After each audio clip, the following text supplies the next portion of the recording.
दोस्तों, तुर्की और सऊदी अरब में अब एक चीज़ का फ़र्क वाज़ेह है।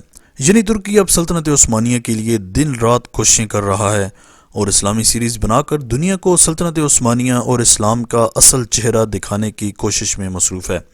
जबकि दूसरी जानिब सऊदी अरब दिन ब दिन अपने मुल्क में फहाशी को प्रमोट करने में लगा हुआ है।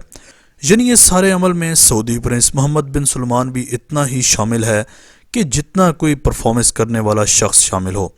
दोस्तों, आज की इस वीडियो में आपके साथ सऊदी अरब के रियाद सीज़न में वो फैक्ट्स आपको बताऊंगा कि जिनको जानकर आपके होश उड़ जाएंगे।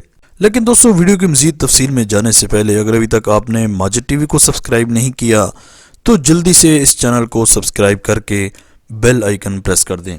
दोस्तों, सऊदी अरब के रियाद सीज़न में कॉन्सर्ट्स के ज़रिए फहाशी, बेहयाई और इस सरजमीन की तौहीन का सिलसिला जारी है और एक के बाद एक ऐसी खबरें सुनने को मिल रही हैं जो कि सऊदी अरेबिया जैसी मुक़द्दस सरजमीन से सुनने का आप तसव्वुर भी नहीं कर सकते।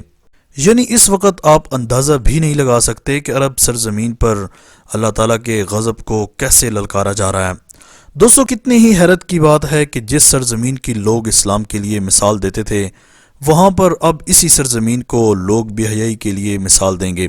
यानी इस पाक सरजमीन पर जहाँ हमारे प्यारे नबी हज़रत मोहम्मद मुस्तफ़ा सल्लल्लाहु अलैहि वसल्लम की पैदाइश की सरजमीन है, जहाँ पर आपने और आपके लाखों साहबा ने दीन को फैलाने के लिए कुर्बानियाँ दी। दोस्तों, इंसान की सबसे कीमती चीज़ उसकी अपनी जान जो कि दुनिया में उसको सबसे ज़्यादा प्यारी होती है, वो भी दीन की खातिर साहबा इकराम ने कुर्बान कर दी। क्या इस दिन के लिए कि पूरी दुनिया से लोगों को इकट्ठा करके इस सरजमीन पर गुनाह की दावत दी जाए। इस पाक सरजमीन पर म्यूज़िक कॉन्सर्ट्स हों, सिनेमा खुल जाएं और हिजाब उतार कर फेंक दिया जाए। एक जानिब तो तुर्की जैसा इस्लामी मुल्क अब सारी फहाशियों को छोड़कर इस्लामी सीरीज़ बनाने में मसरूफ़ है। यानी अर्तुगरुल गाज़ी जैसी सीरीज़ बनाकर तुर्की ने दुनिया को बावर करा दिया कि मुसलमानों की असल शख्सियत क्या है और सल्तनत उस्मानिया और दीगर मुसलमान जंगजू हुक्मरान अयाश नहीं थे, बल्कि कैसे उन्होंने अल्लाह की मदद से दुनिया पर अपनी हुकूमत की। दोस्तों, इसका अंदाज़ा आप इस बात से भी लगा सकते हैं कि अभी भी अर्तुगरुल गाज़ी सीरीज़ के अदाकारों को लोग इतनी ही इज्जत देते हैं जैसे यही असल अर्तुगरुल गाज़ी हो। और एंगन अल्तान का भी यही कहना है कि मुझे सबसे ज़्यादा इज्जत इसी इस्लामी सीरीज़ से ही मिली है।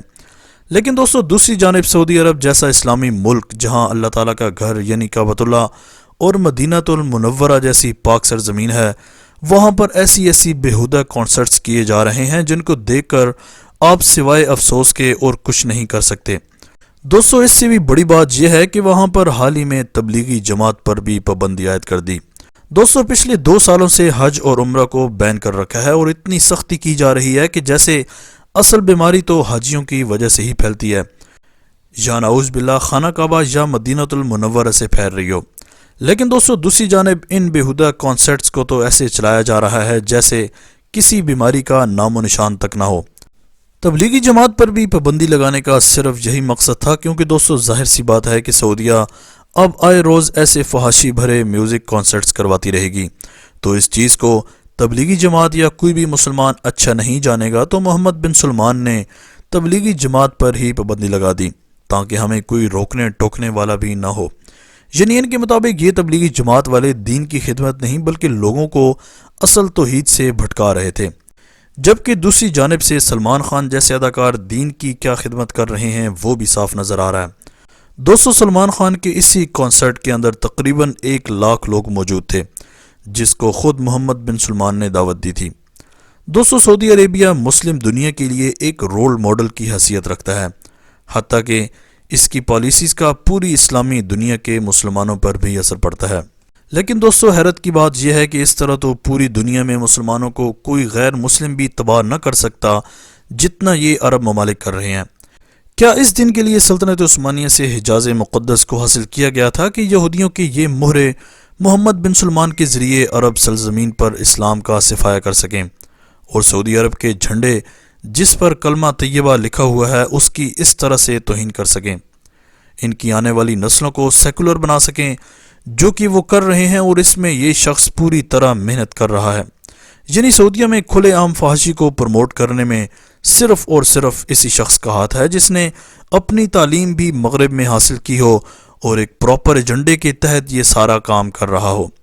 دوستو اب تو ایسی ایسی ویڈیوز دیکھنے کو مل رہی ہیں سعودی عرب کی جن کو دیکھ کر انسان حیران رہ جاتا ہے اور یقین کرنا مشکل ہو جاتا ہے کہ یہ سب کچھ سعودی عرب میں ہو رہا ہے۔